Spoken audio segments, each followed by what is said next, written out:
નમસ્કાર, ટેક્સ ટોકમાં આપનું સ્વાગત છે. હું છું અરવિંદ વ્યાસ. રિટર્ન ફાઇલિંગની એક સિઝન ચાલી રહી છે અને આપણે એ જ ચર્ચા કરવાના છીએ કે તમારી જો વિદેશમાં આવક હોય કે વિદેશમાં એસેટ હોય અથવા તો તમે વિદેશમાં કોઈ ટેક્સ ક્રેડિટનું ક્લેમ કર્યું હોય તો આ પ્રકારની આવક અને એસેટ માટે કઈ પ્રકારે તમારે રિટર્ન ફાઇલિંગ કરવાનું હોય છે અને કઈ રીતના ડિસ્ક્લોઝર કરવાનું હોય છે તેના પર ચર્ચા કરવા માટે આપણે આજે જોડાયા છીએ. અને આજે આપણી સાથે ટેક્સ એક્સપર્ટ તરીકે સીએ નિખિલભાઈ ગોહેલ જોડાયા છે. નિખિલભાઈ, સ્વાગત છે CNBC બજાર પર ખાસ કરીને. અને સર, સૌથી પહેલાં તો એ જ પૂછવા માગું છું કે વિદેશમાં જો કોઈ આવક હોય કે કોઈ એસેટ હોય તો કઈ કઈ પ્રકારની આવક અને એસેટ જે છે એ ડિસ્ક્લોઝર કરવી જરૂરી છે અને કઈ રીતના એની પદ્ધતિ હોય છે ખાસ કરીને? ઓકે અરવિંદભાઈ, એમાં સ્ટાર્ટિંગમાં હું તમને પહેલાં થોડું બ્રીફ કરી દઉં કે કયા કેસોમાં આપણે ફોરેન એસેટ્સ, ફોરેન ઇન્કમ અને બીજા જે પણ ફોરેન રિલેટેડ ટ્રાન્ઝેક્શન્સ હોય છે એ ડિસ્ક્લોઝ કરવા હોય છે. નોર્મલી બે ટાઈપના રેઝિડન્ટ્સ અને નોન રેઝિડન્ટ્સ એસએસસી હોય છે.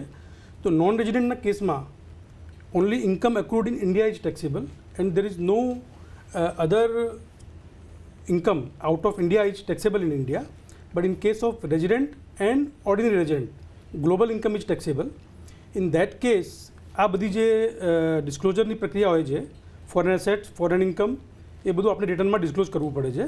તો એમાં બેઝિકલી ફોરેન ઇન્કમ, એમાં ડિવિડન્ડ ઇન્કમ હોય, ફોરેનમાં કોઈ આવી હોય, ઇન્ટરેસ્ટ ઇન્કમ આવી હોય સેવિંગની, કેપિટલ ગેઇન કોઈ ફોરેનમાં આવ્યું હોય, કાં તો પછી કોઈ પ્રોપર્ટી ત્યાં લીધી હોય એનું રેન્ટલ આવતું હોય, એ બધી ઇન્કમ આપણે ડિસ્ક્લોઝ કરવી પડે એમાં. અને બીજું કોઈ પણ એસેટ્સ જે જ્યાં છે, સમજો સેવિંગ એકાઉન્ટમાં બેલેન્સ છે, કોઈ શેર સિક્યોરિટી છે, ત્યાં કોઈ તમારું બીજી કોઈ બોન્ડ્સ છે, ડિબેન્ચર્સ છે, તે બધાના ડિસ્ક્લોઝર આપણે ફોરેન એસેટનું જે શેડ્યુલ છે રિટર્નની ફોર્મની અંદર એમાં ડિસ્ક્લોઝ કરવાનું હોય છે along with foreign source of income. Okay, એટલે આ પ્રકારે ખાસ કરીને તમારે ડિસ્ક્લોઝ કરવાના જરૂરી છે અમુક આવકને. પરંતુ સાથે સાથે ઇન્કમ ટેક્સ પાસે હવે એક ફાટકા કરીને છે અને CRS પણ એક પદ્ધતિ છે જેના કારણે ઇન્કમ ટેક્સ વિભાગ પાસે 100થી વધુ દેશોની ડેટા પહેલેથી જ હોય છે. આવી સ્થિતિમાં ખાસ કરીને એક ડિસ્ક્લોઝર કરવા માટે કોઈ ટેક્સ પેયર હોય એને શું ધ્યાનમાં રાખવું પડે છે? કારણ કે અમુક ડેટા ઓલરેડી ઇન્કમ ટેક્સ પાસે છે જ, તો આપણે કઈ રીતના ડિસ્ક્લોઝ કરવા જોઈએ? હા, આમાં શું છે કે ફાટકા અને CRS જે આખું કોમન રિપોર્ટિંગ સ્ટાન્ડર્ડ છે જે 100થી વધુ દેશોમાં બધી માહિતીની આપલે થતી હોય છે. ઇન્ડિયા ત્યાં આપતું હોય, બીજા દેશો ઇન્ડિયાને બધી માહિતી આપતા હોય, એવી રીતે બધું ડેટા ઇન્કમટેક્સ ડિપાર્ટમેન્ટ પાસે આવતું હોય છે. એ બધું આપલે ઇન્ડિયામાં જે રેઝિડન્ટ છે એનું પાન નંબર જે હોય છે એને કદાચ કોઈ ટ્રાન્ઝેક્શન ત્યાં કર્યું હોય અને એ પાન નંબર ત્યાં એને બતાવવું પડે છે to their income department of US. એ બેઝ પર ત્યાંથી આખું ડેટા ડેવલપ થતું હોય છે અને એ ડેટા પછી અહીંયાના ઇન્કમ ડિપાર્ટમેન્ટ પાસે ફેચ થતું હોય અને એના બેઝ પર ડિપાર્ટમેન્ટ તમને પૂછી શકે કે આ ઇન્કમ આવી કે આ તમારું એસેટ છે, તમે તમારા રિટર્નમાં કેમ નથી શો કર્યું. તો એના બેઝ પર તમારે ચકાસણી રાખવી જરૂરી છે કે કોઈ પણ તમારું ફોરેનમાં એસેટ છે કે કોઈ પણ ઇન્કમ છે અને તમારું સ્ટેટસ રેઝિડન્ટનું છે અહીંયા, તો you have to disclose that income as well as the asset in your return. Okay, એટલે તમારે ખાસ કરીને આ પ્રકારે તમારી જો રિટર્ન હોય તો તમે ઇન્કમ ક્યાંકથી વિદેશથી આવી હોય કે એસેટ હોય તો તમારે ખાસ કરીને આ ડિસ્ક્લોઝ કરવી. ભલે એ ડોરમેન્ટ અકાઉન્ટ પણ કેમ ન હોય પરંતુ તમારે ડિસ્ક્લોઝ કરવું જરૂરી બની ગયું છે. પરંતુ સાથે સાથે આપણે શેડ્યુલ FAની જો વાત કરીએ, પણ એ પહેલાં આપણે એક સમજીએ કે રેસિડન્સી સ્ટેટસ શું હોય છે. ખાસ કરીને ROR હોય છે કે NROR છે, તો આ પ્રકારના અલગ અલગ જે ઓર્ડિનરી રેસિડન્ટ્સ માટેના જે અલગ અલગ સ્ટેટસ છે એ કઈ રીતના આપણે ખબર પડે કે આપણે આ કેટેગરીમાં આવીએ છીએ? હા, તો એમાં શું છે કે કોઈ પણ SSC છે એને ગયા ફાઇનાન્શિયલ યર, મીન્સ હવે તો નવામાં ટેક્સ યર આવી જશે, પણ ગયા વર્ષ સુધી આપણું એસેસમેન્ટ યર તો 26-27 અને એનું ફાઇનાન્શિયલ યર તો 25-26. તો કોઈ SSC 25-26 ફાઇનાન્શિયલ યરમાં 182 દિવસથી ઉપર ઇન્ડિયામાં રહ્યો હોય તો હી ઇઝ રેઝિડન્ટ અને એનાથી ઉપર બહાર રહ્યો હોય આઉટ ઓફ ઇન્ડિયા તો હી ઇઝ નોન રેઝિડન્ટ. એ મેન ક્રાઇટેરિયા છે. અને પછી એક હોય છે રેઝિડન્ટ અને એક હોય છે ઓર્ડિનરી રેઝિડન્ટ. એના માટે 730 દિવસનો કાયદો છે કે લાસ્ટ 4 વર્ષમાં 730 દિવસ ઉપર તે લોકો ઇન્ડિયામાં રહ્યા હોય તો એ ઓર્ડિનરી રેઝિડન્ટ આવી જાય છે. તો નોર્મલી બે જ કહેવાય, એક રેઝિડન્ટ અને એક નોન રેઝિડન્ટ. રેઝિડન્ટના કેસમાં global income is taxable and non રેઝિડન્ટના કેસમાં only income accrued in India from the sources in India it is taxable.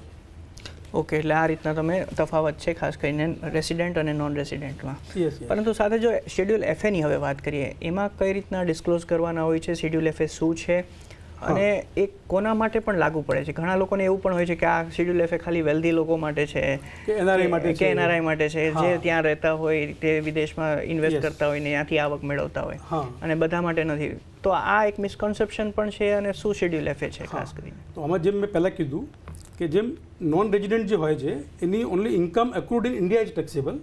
તો આ જે એફએનું જો એ ડિસ્ક્લોઝર ફાઇલ કરવાનું હોય છે એનઆરઆઈને લાગુ પડતું નથી. કેમ કે જેમ જ એનઆરઆઈ થયો તો એને ખાલી ઇન્ડિયાની ઇન્કમ પર ટેક્સ ભરવાનું છે અને ઇન્ડિયાના જે સોર્સિસ છે એ ડિક્લેર કરવાનો હોય છે. પણ in case of resident global income is taxable. તો ઇન કેસ ઓફ રેઝિડન્ટ એના કોઈ પણ બહાર એવન્યુઝ છે, સમજો કોઈ એફડીઝ છે, બેંકમાં બેલેન્સ છે, એ બધા point to point with account number, with all details in foreign sources to be disclosed in the return of income. તો બેઝિકલી આ ફોરેન જે એકાઉન્ટ્સનું જે ડિસ્ક્લોઝર છે એ રેઝિડન્ટના કેસમાં લાગુ પડે છે. અને કોઈ રેઝિડન્ટ ભલે અહીંયા કોઈ ઇન્કમ વધારે ના હોય પણ એને બહાર કોઈ ઇન્કમ મોટી કરી હોય તો ઇટ ઇઝ ઓલ્સો એપ્લિકેબલ. તો જે મિસકન્સેપ્શન છે કે વેલ્ધી પીપલને કે એનઆરઆઈને કે ત્યાંથી જો પાછો આવ્યો એને લાગતું હોય છે ફોરેન એસેટ, એવું નથી. જે પણ ઇન્ડિયામાં રહે છે પણ એની બહાર એસેટ્સ છે અને એમાંથી ઇન્કમ ઉદ્ભવે છે તો એણે એ ઇન્કમ અને એ એસેટ અહીંયાના રિટર્ન ફોર્મમાં શો કરવાની જરૂરી છે. ઓકે, એટલે કોઈ પણ આવક હોય પરંતુ એ નાની હોલ્ડિંગ પણ હોઈ શકે કે ડોરમેન્ટ અકાઉન્ટ પણ હોઈ શકે, રાઈટ? તમને એક નાનું એક્ઝામ્પલ આપું. સપોઝ આજકાલ બાળકો બહુ બહાર ભણવા જાય છે, યુએસમાં, યુકેમાં બધી જગ્યાએ જાય છે. ત્યાં જતાં સાથે એમને બેંક અકાઉન્ટ ત્યાં ખોલવું પડે છે ઇન દેર કરન્સી. તો જ્યારે 2 વર્ષ પછી 3 પછી લોકો પાછા આવે છે પણ એ એકાઉન્ટ ત્યાં ચાલુ રહે છે, બરાબર છે. તો અહીંયા આવીને રિટર્ન એમનું રેઝિડન્ટમાં ચાલુ થઈ જાય છે પણ એમને ખબર નથી હોતી એ બેલેન્સ ત્યાં ચાલુ રહે છે. તો due to exchange of data between 2 countries તો એ ડેટા અહીંયા પણ આવે છે. તો ત્યારે આવી પ્રેક્ટિકલ ડિફિકલ્ટી થતી હોય છે. તો એ મિસકન્સેપ્શન લાવવાની જરૂર નથી. નાની અમાઉન્ટ હોય કે મોટી હોય પણ અગર ફોરેન એસેટ છે કે ફોરેન ઇન્કમ છે તો it is to be disclose in the return. Okay, એટલે કોઈ પણ આવક હોય તમારે ખાસ કરીને નાની હોય કે મોટી એનો ડિફરન્સ નથી કરતું, પરંતુ તમારી આવક છે તો તમારે ડિસ્ક્લોઝ કરવાનું રહેશે. પરંતુ સાથે સાથે શેડ્યુલ એફએ જો છે તો એ કેલેન્ડર યરને અનુસરે છે. આમ જોવા જઈએ તો આપણે જેમ કે અહીંયા ફાઇનાન્શિયલ યર છે કે એપ્રિલથી માર્ચ સુધીનું, પણ પરંતુ એમાં જાન્યુઆરીથી ડિસેમ્બર સુધી આવે છે. તો ફોર એક્ઝામ્પલ આ એસેસમેન્ટ યર માટે કોઈને ટેક્સ પેયરને રિટર્ન ફાઇલ કરવું છે તો એને કઈ રીતના ગણતરી કરવાની રહે? હા, તો આમાં શું છે, આપણું ઇન્ડિયામાં જે ટેક્સેશનનું પાર્ટ છે, હમણાં નવું ટેક્સ યર આવી ગયું. પહેલાં એસેસમેન્ટ યર હતું તો પણ એપ્રિલ ટુ માર્ચ ચાલતું હતું. પણ મોસ્ટલી જે ડેવલપ્ડ કન્ટ્રીઝ છે, યુએસ, યુકે, બધી જગ્યા અને ઓસ્ટ્રેલિયા, બધી જગ્યા ડિસેમ્બર એન્ડિંગ છે. તો calendar year they follow from January to December. તો જે એમનું બેઝિક ડેટા બધું જનરેટ થાય છે ફોર રિટર્ન, ફોર ઇન્વેસ્ટમેન્ટ્સ, એ બધું કેલેન્ડર યરમાં જનરેટ થાય છે. તો જે અહીંયા આપણું ફાઇનાન્શિયલ યર ભલે 25-26 એપ્રિલ ટુ માર્ચ હોય પણ વી have to disclose the data of calendar year as far as the FA is concern. તો ફોરેન એકાઉન્ટ્સ અને ફોરેન ડિટેલ જે પણ સબમિટ કરવાની છે આપણે રિટર્નમાં, એ આપણે એવું નથી જોવાનું કે આપણે એપ્રિલથી માર્ચ ભરીએ છીએ તો ત્યાંનું માર્ચનું આપણે લઈને આવીએ balance. We have to give the December balance for bank account, for share securities, demat હોય ત્યાં તો શેર સિક્યોરિટીનું જે વેલ્યુએશન હોય 31 ડિસેમ્બરમાં એ જ આપણે ઓફર કરવાનું હોય. તો એ ક્લેરિટી છે કે ભાઈ if it is a calendar year foreign country તો we have to give the details of foreign calendar. Okay, એટલે તમારે કેલેન્ડર વાઇઝ જ તમારે દેવાનું, તમારે આપણે ફાઇનાન્શિયલ યરના હિસાબે નથી દેવાનું. એ તમારે ખાસ ધ્યાન રાખવું શેડ્યુલ એફએમાં તમે ડિસ્ક્લોઝ કરતા હો ત્યારે. પરંતુ ઘણા લોકોને આ શેડ્યુલ એફએ છે કે એફએસઆઈ છે કે ટીઆર છે, આ ત્રણેયમાં ખાસ કરીને ભૂલ કરતા હોય છે ઘણા લોકો કે ભાઈ એમાં મૂંઝવણ હોય છે કે આમાં કઈ રીતના ફોર્મ ભરવું. તો તમે ખાલી એક વસ્તુ સ્પષ્ટ કરી આપો આપણા દર્શકોને કે કયા લોકોને આ ત્રણેય અલગ અલગ ભરવાના, કોને શેડ્યુલ એફએ આવે કે એફએસઆઈ આવે કે ટીઆર આવે? તો હું એક્સપ્લેન કરી દઉં. જે એફએ છે it is a foreign assets, foreign accounts. FSI છે foreign source income, that is the term for income. And TR છે ટેક્સ રિલીફ. સપોઝ તમારું ત્યાં કોઈ ટેક્સ કપાયું હોય અને એનું તમારી પાસે સર્ટિફિકેટ હોય તો એનું એક, જેમ આપણે અહીંયા ફોર્મ 16A આવે છે એ રીતે ત્યાં ટીઆર આવે. તો એ ત્રણેય જુદી વસ્તુ છે. એક ફોરેન એસેટ્સનું છે, એક ફોરેન ઇન્કમ છે અને એક ત્રીજું છે ટેક્સનું. તો એ ત્રણેયના જુદા જુદા કોલમ બનેલા છે રિટર્ન ફોર્મની અંદર. તો રિસ્પેક્ટિવ કોલમમાં ત્યાં ફિગર ફિલઅપ કરવાની હોય છે રિટર્ન ભરતા ટાઈમ. અને ખાલી જ્યારે ડબલ ટેક્સેશન એવોર્ડન્સ એગ્રીમેન્ટના તહેત તમારે ટેક્સમાં કોઈ રિબેટ લેવાનું હોય તો એ પ્રોપર વર્કિંગ કરીને તમારે રિટર્નમાં શો કરવી પડે છે. તો ખાલી TR will not be available. You have to file the tax credit also in the return. Okay, ખાલી TR નહીં, પણ તમારે ડબલ ટેક્સેશનનું હોય તો તમારે કરવાનું પડે. પરંતુ આ કયા દેશો સાથે, મતલબ જેની સાથે ટ્રીટી હોય ડબલ ટેક્સેશનની, જેમ કે US સાથે કોઈ યુએસનું ઇન્વેસ્ટમેન્ટ હોય અને એ રીતના રિટર્ન મળ્યું હોય ત્યાં તમે ટેક્સનું કર્યું હોય તો તમારે ડબલ ટેક્સ એવોઇડ કરવા હોય તો એ રીતે તમે કરી શકો. તો ત્યારે તમારે એ વસ્તુને ખાસ કરીને ધ્યાન દેવાની હોય. બરોબર. DAAમાં શું છે કે ઇન્ડિયાએ લગભગ મોસ્ટલી કન્ટ્રીઝ જે ડેવલપ છે, ડેવલપિંગ છે, બધી કન્ટ્રીઝ જોડે DAA કરેલા છે. અને એમાં જે કન્ટ્રીઝ આવે છે એમનો જે ટેક્સ રેટ છે અને આપણું જે ટેક્સ રેટ છે એનું જે ડિફરન્સ હોય તો ડબલ ટેક્સેશન ના થાય. ડબલ ટેક્સેશન એવોઇડન્સ એગ્રીમેન્ટ એના તહેત એ લોકો આખું વર્કિંગ આપે according to the tax credit in the reciprocal country. Suppose યુએસમાં તમારું 20% ટેક્સ લાગ્યું હોય અને ઇન્ડિયામાં 30% ટેક્સ છે તો we have to pay only 10% extra tax. So that is the concept of DAA. Okay, એટલે તમારે જો ડબલ ટેક્સેશનને એવોઇડ કરવું હોય તો તમારે જો 20% ત્યાં, ફોર એક્ઝામ્પલ જેમ નિખિલભાઈ આપ્યું કે 20% તમે ત્યાં ટેક્સ ભર્યો હોય અને બાકીનો જો ભારતમાં 30% ટેક્સ લાગે છે તો તમારે 10%નો જે ડિફરન્સ છે એ અહીંયા ભરવાનો રહે અને તમારે એ વસ્તુને ખાસ ધ્યાનમાં રાખવું જોઈએ. પરંતુ સાથે જો આપણે હવે ITR ફોર્મની વાત કરીએ, જેમ કે કોઈની ત્યાં સેલેરી આવે છે ફોરેનથી અથવા કોઈ કન્સલ્ટન્સી અહીંયા ભારતમાં બેઠા બેઠા કોઈ સર્વિસીસ પ્રોવાઈડ કરે છે વિદેશમાં, તો એ અલગ અલગ કેસમાં અલગ અલગ ITR ફોર્મ હોય છે. કોઈનું સ્ટોક્સમાં ઇન્વેસ્ટમેન્ટ હોય છે, તો કઈ રીતના એ ડિફરન્શિએટ થઈને ફોર્મ કઈ રીતે સિલેક્ટ કરવું? આમાં એકદમ ક્લિયર છે. જ્યારે પણ foreign assets, FSI foreign source income અને ટેક્સ ક્રેડિટ જ્યારે પણ પિક્ચરમાં આવશે કોઈ પણ રિટર્નમાં, તો we have to compulsorily, if there is a business income then form 3 is to be filed, and if there is other than business income then form 2 is filed. Form 1 and form 4 both are not applicable, not eligible for disclosing the foreign assets and foreign income. Okay, એટલે compulsory તમારે form 2 અને 3 જ ભરવું પડે. Okay, એટલે તમારે compulsory form 2 અને 3 જ ભરવાનું રહેશે અને 1 ને 4 નહીં લાગુ પડે. 4 લાગુ નહીં. ઓકે, ઠીક છે. હવે ખાસ કરીને આપણે જો હવે વાત કરીએ કે ઇન્ટરનેશનલ મ્યુચ્યુઅલ ફંડ્સ છે, કોઈના મ્યુચ્યુઅલ ફંડમાં ઇન્વેસ્ટમેન્ટ હોય છે કે પછી ઓવરસીઝ સ્ટોક્સમાં ઇન્વેસ્ટ કરતા હોય છે. ઘણા બધા પ્લેટફોર્મ હવે ભારતમાં બેઠા બેઠા પણ એવા થઈ ગયા છે કે તમે યુએસમાં ઇન્વેસ્ટમેન્ટ કરી શકો છો.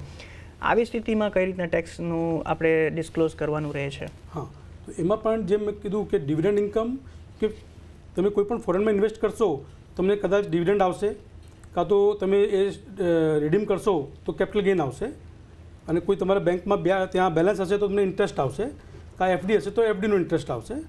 તો ત્યાંથી જે પણ તમારી ઇન્કમ જનરેટ થાય છે તો એનું પ્રોપરલી ત્યાંથી સર્ટિફિકેટ મળે છે with income, showing income and tax amount. તો એ જ્યારે પણ તમારું કેલેન્ડર યર પૂરું થાય you have to acquire all this document to India, and at the time of filing of return in India એ જે ઇન્કમ ત્યાં થઈ છે એનું બધાનું તમારે સમરી બનાવીને તમારે રિટર્નમાં જે જગ્યા તમારે ડિસ્ક્લોઝ કરવાનું છે એ ત્યાં કરવું પડે છે. તો એના બેઝ પર પછી તમારું final income including Indian income and foreign income પછી ફાઇનલ રિટર્ન તૈયાર થશે.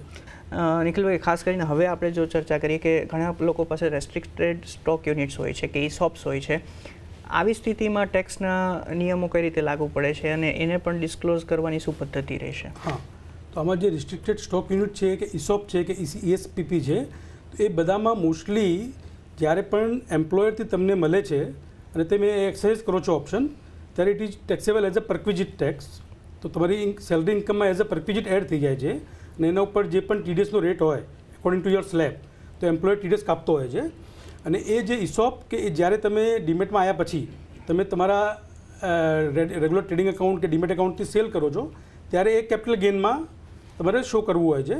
તો basically at a first stage it is taxable as a perquisite tax and it is clubbed with the salary income, and at the stage of transfer it is taxed as a capital gain of the difference between the acquisition cost and fair value of as on the date of transfer.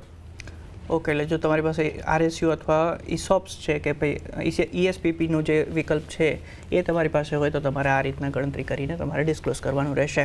પરંતુ સાથે સાથે હવે અહીંયા GIFT City પણ છે ગાંધીનગરમાં ખાસ કરીને, અને ત્યાંથી પણ લોકો ફોરેનમાં ઇન્વેસ્ટ કરવાની ઘણી બધી એવી પદ્ધતિ હવે ઊભી થઈ ગઈ છે, રીત ઊભી થઈ ગઈ છે. ઘણા લોકોના ત્યાંથી ઇન્વેસ્ટમેન્ટ એવન્યુઝ થઈ ગયા છે. અહીંની કંપની, ભારતની કંપનીઓ પણ અહીંયા પોતાના સેન્ટર ખોલીને એ રીતના લોકોને સુવિધા આપી રહી છે. આવી સ્થિતિમાં જે આવક પર રિટર્ન મળતું હોય તો એમાં કઈ રીતે આપણે ડિસ્ક્લોઝ કરવાનું રહે?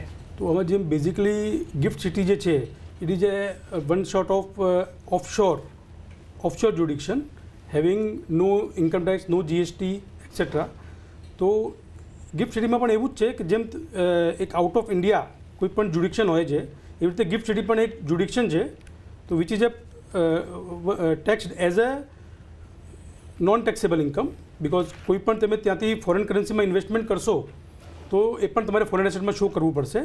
અને જ્યાં મેન શું છે કે ગિફ્ટ સિટીમાં જે તમે ઇન્ડિયન કરન્સીમાં જે પણ કામ કરશો એ એઝ અ ઇન્ડિયન તમારું ટેક્સમાં જે ટેક્સ થાય છે એવી રીતે થશે. અને ત્યાં જે ફોરેન કરન્સીમાં જે પણ ઇન્વેસ્ટમેન્ટ થશે કે જે ઇન્વેસ્ટમેન્ટની આવક થશે એનું જે આપણે ફોરેન એસેટ અને બધું ડિસ્કસ કર્યું એવી રીતે જ એનું પણ આપણે રિટર્નમાં શો કરવું પડશે. ઓકે, એટલે તમારે પણ એ રીતે જ જો ઇન્ડિયામાં થયું હોય તો ઇન્ડિયાના સેક્શનમાં આવશે, ફોરેનના હિસાબે થયું હોય તો ફોરેનના સેક્શનમાં આવશે. એ રીતે તમારે ડિવાઈડ કરીને તમારે ફોર્મ ભરવાનું રહેશે. આ સાથે હવે વાત કરીએ તો ખાસ કરીને ઘણા લોકોનું ક્રિપ્ટોકરન્સીમાં પણ ઇન્વેસ્ટમેન્ટ હોય છે, કારણ કે મોસ્ટલી બધી વિદેશમાં ચાલતી હોય છે. તો એ કઈ રીતે ડિસ્ક્લોઝ કરવાનું છે? એને પણ શેડ્યુલ એફએમાં જ લેવાનું છે કે કોઈ બીજી રીત છે એમાં? આના માટે થોડું ક્લેરિફાઈ કરી દઉં કે જે ક્રિપ્ટોકરન્સી છે ને એ એફએમાં કોઈ સ્પેસિફિકલી ઇન્સ્ટ્રક્શન નથી, બિકોઝ ક્રિપ્ટોકરન્સીમાં ઇન્કમ ટેક્સ ડિપાર્ટમેન્ટે પણ પ્રોપરલી કયા હેડમાં ઇન્કમ બતાવવાની, ક્યાં ડિસ્ક્લોઝ કરવાનું, એ બધું કોઈ પ્રોપરલી ક્લેરિફાઈડ નથી. તો એઝ સચ ક્રિપ્ટોકરન્સી ફોરેન એસેટમાં કયા ડિસ્ક્લોઝ કરવાનું કોઈ પ્રાવધાન નથી હમણાં. પણ એક નવું એક ક્લોઝ વીડીએ કરીને વર્ચ્યુઅલ ડિજિટલ એસેટ કરીને ઇન્કમ ટેક્સ ફોર્મમાં એ લોકોએ એડ કર્યું છે સેક્શન 115માં. તો ત્યાં તમારું કોઈ પણ ડિજિટલ એસેટમાં, વર્ચ્યુઅલ ડિજિટલ એસેટમાં, દેટ ઇઝ ક્રિપ્ટોકરન્સી, એમાં કોઈ પણ તમે લે વેચ કરી હોય તો એમાં ઓટોમેટિક ટીડીએસ પણ કપાય છે. તો we have to disclose that purchase or sale of digital asset in that schedule. તો it will be sufficient compliance of disclosure. Okay, એટલે વીડીએ હેઠળ જો તમે ડિસ્ક્લોઝ કરી દો છો તો એ સફિશિયન્ટ છે ડિસ્ક્લોઝરના હિસાબે.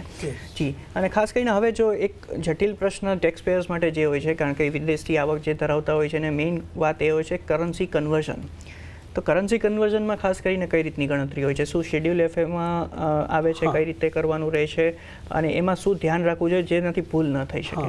તો આમાં શું છે કે જે બેઝિકલી ઇન્કમ ટેક્સ ડિપાર્ટમેન્ટે જે એક લેન્ડમાર્ક આપ્યું છે કે be transferable TT, transferable exchange rate, which track the SBI rate. તો એસબીઆઈ જે ભાવે ગયા લાસ્ટ ડે પરચેસ સેલ કરતું હોય ફોરેન કરન્સી, એ જ rate is landmark as per the income tax. તો જે ટ્રાન્ઝેક્શન સપોઝ તમારે ફોરેન એસેટ 31 ડિસેમ્બરની જે બતાવવાની છે તો એમાં એ દિવસે જે એસબીઆઈનો રેટ હતો ટીટીઆરબીઆરનો એ રેટ તમારે બતાવવાનું છે. અને જેમ કોઈ ઇન્કમ આવી તો એનું પણ 31 ડિસેમ્બરે વેલ્યુએશન કરીને એના હિસાબે તમારે ઇન્કમ ડિસ્ક્લોઝ કરવાની છે. તો જે ટીટીબીઆર કહીએ છીએ ને, that is the basic rate, telegraphic transfer buying rate. Okay, telegraphic transfer buying rate તરીકે which is given in the all correspondence of SBI. Okay, એટલે એસબીઆઈની સાથે જે સંલગ્ન આ જે રેટ છે એના ઉપર આપણે ખાસ કરીને કરન્સી કન્વર્ઝન માટે ગણતરીમાં લેવાનું રહેશે. અને એમાં કોઈ ભૂલથી બચવાની કોઈ તમારી ટિપ્સ કોઈ ટેક્સ પેયર માટે ખાસ કરીને? આમાં શું છે કે આ એક લેન્ડમાર્ક છે, means because income tax department જ્યારે પણ એસેસમેન્ટ કરશે તો એ રેટને ફોલો કરીને જ કરશે. ઓકે. તો એમાં કોઈ પણ ઠીક છે, કોઈ કેલ્ક્યુલેશન એરર થઈ ગઈ, કોઈ એરિથમેટિક એરર થઈ ગઈ તો જુદી વાત છે, પણ એમાં કોઈ પણ બીજી કોઈ વિન્ડો શોધવાની જરૂર નથી. ઓકે. અને એટલે એ વાત તમારે ખાસ ધ્યાનમાં રાખવી કે આ રીતની જે પદ્ધતિ છે એ રીતે તમારે કરન્સી કન્વર્ઝનનું કામ કરવાનું રહેશે. પરંતુ સાથે એક એવી પણ વાત છે કે જે વિદેશથી કોઈ પર્ટિક્યુલર આવક હોય તમારી, એમાં એવી કોઈ પર્ટિક્યુલર વસ્તુ છે જેનાથી તમે નોટિસ આવી શકે કે તમે જો ભૂલ કરી ગયા હોય ખાસ કરીને, અને એ કોમન ભૂલ હોય લોકો પાસે, એવું તમે ખાસ કરીને તમારા જે ટેક્સ પેયર્સ હશે, તમે જેના સાથે કામ કરતા હશો એનામાં તમે જોઈ શકતા હશો. તો આવી કોઈ રીત ભૂલ તમારા માટે એક કઈ છે જે લોકો બચી શકે એવી? હા, તો જેમ મેં કીધું પહેલાં કે બી બધી ટ્રાન્ઝેક્શનની આપલે થતી હોય તો સપોઝ આપણે એક એક્ઝામ્પલ લઈએ, કદાચ તમે તમારું કોઈ બેંકમાં બેલેન્સ પડ્યું છે યુએસમાં અને તમે અહીંયા એ તમારા રિટર્નમાં શો નથી કર્યું. 6 મહિના પછી ત્યાંથી ડેટા બધું એક્સચેન્જ થયું અને એ એક્સચેન્જ ડેટા પરથી તમારું ત્યાં બેંકનું બેલેન્સનું ડેટા અહીંયા આવ્યું. તો એના બેઝ પર ડિપાર્ટમેન્ટ અહીંયાથી ઈમેલ અને મેસેજ થ્રુ નોટિસ પણ મોકલે છે અને એનું પછી કોમ્પ્લાયન્સ માંગે છે. તો એ તમારી એક પ્રોસિજર બધી જશે. એ પ્રોસિજર અને નોટિસ અને બધી કાર્યવાહીથી બચવું હોય તો તમે પહેલાંથી જ તમારું એક સમરી બનાવીને જે પણ ફોરેન એસેટ છે એને ડિસ્ક્લોઝ કરી દો, તો આપ એ નોટિસથી કે આખી જે લિટિગેશન છે એનાથી બચી શકો છો. ઓકે, એટલે આ વસ્તુ ખાસ ધ્યાનમાં રાખવી. પરંતુ સાથે શેડ્યુલ એફએ જે હોય છે એમાં જે આપણે જે ઇન્ફોર્મેશન આપી હોય છે એને શું એન્યુઅલ ઇન્ફોર્મેશન સ્ટેટમેન્ટ સાથે કે શેડ્યુલ જે 26 વાળું જે છે એએસ વાળું એની સાથે મેળવવું જરૂરી છે, અને શું એમાં ભૂલ થાય તો પછી ફરીથી તમે કંઈ આપી શકો એવું કંઈ? ના, આમાં શું છે કે જે એઆઈએસ, ટીઆઈએસ અને 26AS જે છે ને એ જે પણ ઇન્ડિયામાં ઇન્કમ થાય છે અને ઇન્ડિયાના જે ડિરેક્ટર છે એ જે ડિટેલ્સ કાપે છે કે ઇન્ડિયાના જે પણ એસએફટીનું રિટર્ન ભરે છે, જેમાં પ્રોપર્ટી, બોન્ડ્સ, મ્યુચ્યુઅલ ફંડ્સ, તો એ 26AS, એઆઈએસ, ટીઆઈએસ આ ત્રણેય ઇન્ડિયન ઇન્કમ અને ઇન્ડિયન એસેટ્સથી રિલેટેડ બધા રિપોર્ટ્સ છે, અને ફોરેન એસેટ એક જુદું છે. તો એનું મિસમેચ થવાનો કોઈ ચાન્સ છે નહીં, because foreign asset is a separate term and AIS, TIS is a separate term related to domestic income, domestic assets. Okay, એટલે ખાસ આ ધ્યાનમાં રાખવું કે એ બેને મળવાની જરૂર નથી, કારણ કે શેડ્યુલ જે 26AS છે અને એઆઈએસ છે ઇન્ડિયન ઇન્કમના હિસાબે છે, અને ખાસ કરીને શેડ્યુલ એફએ છે એ ફોરેન એસેટ્સના હિસાબે છે, એટલે બેને મેળવવાની તમારે જરૂર નહીં રહે. આ સાથે ખાસ કરીને એક છેલ્લો સવાલ તમને પૂછવા માગું છું. ઘણા લોકો દસ્તાવેજ કે પ્રૂફ તરીકે કંઈ વસ્તુ રાખતા નથી હોતા. એવા કયા ડોક્યુમેન્ટ્સની યાદી રાખવી જોઈએ અને પ્રૂફ સાથે રાખવું જોઈએ જેથી કોઈ નોટિસ આવે તો આપણે પ્રૂફ તરીકે પણ આપી શકીએ? એવા ડોક્યુમેન્ટ્સની જો લિસ્ટ તમે દર્શકોને આપી શકો તો વધારે સારું. તો આમાં જો આ એક જનરલ રૂલ છે. આપણે ઇન્ડિયામાં કોઈ પણ ઇન્કમ હોય છે તો જેમ આપણે ફોર્મ 16, બેંક સ્ટેટમેન્ટ, ડિવિડન્ડના જે પણ ઇન્ફોર્મેશન આવતી હોય છે એઆઈએસ, ટીએસમાં એ બધી છે, કેપિટલ ગેઇનનું બ્રોકરનો રિપોર્ટ હોય છે, ડીમેટ સ્ટેટમેન્ટ હોય છે, એ બધા આપણે રાખીએ જ છે. તો in that line same way જે પણ ફોરેનની ઇન્કમ છે કે ફોરેન જે એસેટ્સ છે એના જે પણ સ્ટેટમેન્ટ્સ આવ્યા હોય, જે પણ કેપિટલ ગેઇન રિપોર્ટ આવ્યા હોય, જે પણ બ્રોકરના ડીમેટના સ્ટેટમેન્ટ આવ્યા હોય, એ તમારે બધા સાચવવા જરૂરી છે. બિકોઝ આજે રિટર્ન તમે ભરીશો, આગળ જઈને જ્યારે પણ એસેસમેન્ટ આવે છે તો we have to produce the documents before the assessing officer. તો at that time we must have that with our custody. Okay, એટલે આ બધા ડોક્યુમેન્ટ્સ છે તેની તમારે ખાસ કરીને યાદી રાખવી જોઈએ, પ્રૂફ તરીકે રાખવા જોઈએ, જેથી તમને જો નોટિસ આવે તો તમે પ્રૂફ તરીકે પણ તરત જ દર્શાવી શકો છો. નિખિલજી, તમારો ખૂબ ખૂબ આભાર અમારી સાથે જોડાવા બદલ અને દર્શકોને આ બધી વિગત આપવા બદલ. Thank you. ઓકે, તો ટેક્સ ટોકમાં આજે ખાસ કરીને આપણે ચર્ચા કરી કે વિદેશમાં એસેટ કે આવક હોય તો તમારે કઈ રીતના ડિસ્ક્લોઝ કરવું જોઈએ, પરંતુ જો તમારા કોઈ પ્રશ્ન હોય તો તમે ખાસ કરીને ટેક્સ ટોકને મોકલાવી શકો છો વોટ્સએપ નંબર 7506660000 પર, અને સાથે સાથે ફેસબુક અને ઇન્સ્ટાગ્રામ પર પણ તમે મેસેજ કરી શકો છો. તો ટેક્સ ટોકમાં આજે બસ આટલું જ. વધુ સમાચાર માટે જોતા રહો CNBC બજાર. નમસ્કાર.